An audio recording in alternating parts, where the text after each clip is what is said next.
Hi guys, so I had a random idea of doing some Renee discusses videos, if that makes any sense. I was greatly inspired by the Let's Talk videos that Priscilla's been doing, and I'll link her channel in the doobly-doo in my pants because she's fantastic, and the discussion topics she's brought up thus far have been really interesting and have been getting us all chit-chatting about some really cool topics. So thanks Priscilla, and I love you. This one just occurred to me yesterday and I thought I'd open it for debate. So, yes, it's double standards in literature versus real life. And something that actually made me think of this was a video that discusses the role of Dave Karofsky in Glee at the moment, and I'll link that below in the doobly-doo in my pants as well, because it was very, very interesting and really well articulated and very well argued, and I thought, and it actually made me think back to when I was around 17, 18.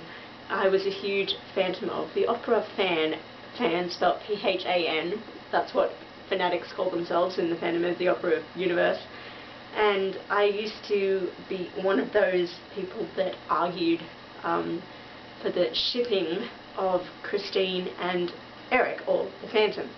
And of course a lot of people would turn to me and say, you want this girl to stay with this psychopathic serial killer who has severe mental issues. And I'd be like, yep I do. And yet I would always acknowledge that that would never be something I would agree to or support in real life. If I were to actually know these people, I would be telling Christine, hypothetically, to run for the hills and call the police and get this bastard in prison and get him psychiatric help.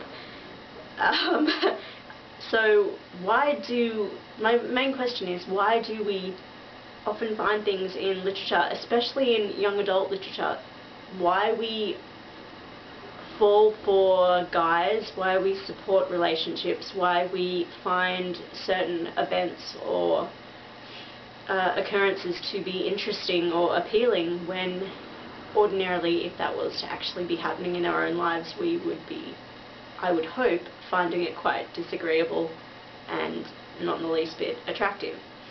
It's just made me think, I mean, obviously Twilight's a case in point that you could argue till you're blue in the face, and you could be for or against, I really don't mind. I mean, the behaviour of Edward and Jacob in that always makes me question whether or not you would really want to have a boyfriend who behaved this way towards you and treated you in that condescending fashion and was that manipulative and that controlling.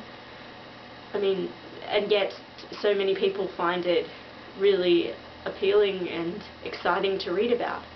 So I was just wondering what your thoughts are, and where it is in our minds that we draw a line between what it's okay to read about, and indeed you could talk about this in film, what's okay to view, and what is entertaining in fiction, and yet where we think, okay, well that's enough. We'd never want to actually witness this or experience this in our own lives.